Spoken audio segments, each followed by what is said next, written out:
कार्तिक पूर्णिमा महापंचुक व्रतर अंतिम दिन होछि कार्तिक पूर्णिमा।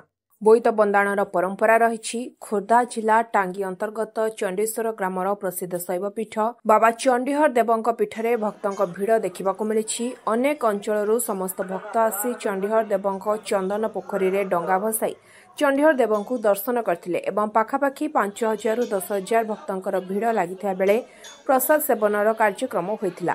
सकाळे 8 घंटिका ठारू रात्र 7 घंटिका पर्यंत प्रसाद सेवनर कार्यक्रम चलिथिला। भक्त साधुसंथ माने आसी पूजार्चना करी धूप दीप जाली कार्तिक पूर्णिमा को धूमधाम रे पालन करथिले।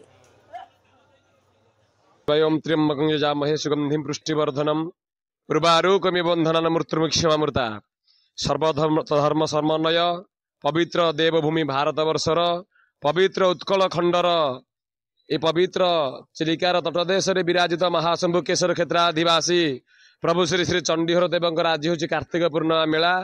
जो मेला दीर्घ 1500 मसीह एठारे अनुष्ठित होशार आपणकर लिंगराजंकर एकाम्र क्षेत्र एवं चंडीहरंकर ऐतिह्य केशर क्षेत्र कार्तिक पूर्णिमा मेला प्रसिद्ध। जेपरी आप देखिए ऐतिहासिक बालीयात्रा सेपरी ऐतिहासिक कार्तिक यात्रा होता है। यही कार्तिक पूर्णिमा मेला दीर्घ आज रास पूर्णिमा आरंभ हो अष्टमी रे शेष हेब। बहुत दूर दूरांतर शह शह हजार हजार दुकान बजार आसिक पड़ी। लक्षाधिक लोक बर्तमान समागम होती ठाकुर को दर्शन करुछंती। आम परिचालना कमिटी तरफ ब्यारिकेड व्यवस्था कराई। सब भक्त माने श्रृंखलित भाव में धाड़ी दर्शन भाव में भगवान चंडीहर देव को दर्शन देउछंती। भगवान चंडीहर देव आज चंद्रशेखर वेश सुसज्जित होइकी भक्त को दर्शन देउछंती। भक्त माने चंडीहर देव को दर्शन करुछंती। आरक्षी अधिकारी माने पुलिस बाहिनी आमको सहयोग करुछंती। अग्निशम विभाग सहयोग करुछंती। कॉलेजर पिला माने आसिक मध्य शांति श्रृंखलार सहित आमर भक्त माने किपरि कौन से असुविधार सम्मुखीन न होबे सेति प्रति कमिटी तरफ सब व्यवस्था करा जायछि। भक्त माने दर्शन करुछंती। आमर तो राति 3 घंटिका समय द्वारा फिटा नीति संपन्न होई मंगल आरती होइतिला। वर्तमान ठाकुरंकर दर्शन चलीछि।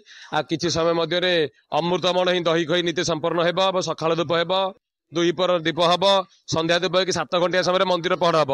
आमर अनुमान अच्छी लक्षाधिक लोक ये आज समागम हे। तेणुक सबू भक्त मैंने किपरि कौन बाधा विघ्न सम्मुखीन न हो श्रृंखलित भाग में भगवान दर्शन करेंगे से आम मंदिर ट्रस्ट बोर्ड मध्यम सब प्रकार व्यवस्था कर। सांस्कृतिक कार्यक्रम तो आमर एक भजन परिवेशन करा बड़ ओषा उपलक्षे। आज संध्या समय एक भजन परिवेशन कार्यक्रम रही। 7, 8, 9 3 दिन धरी सांस्कृतिक कार्यक्रम ये जगह अनुष्ठित हो। हाँ प्राय 250 ରୁ 300 दुकान पड़ी। आत्रा पड़िया दोली पड़ी।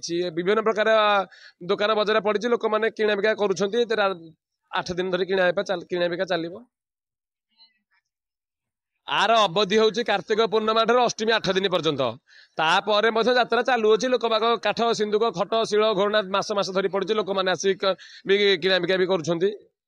खोर्धा टांगी प्रताप महापात्र रिपोर्ट स्वतंत्र ओडिशा लाइव।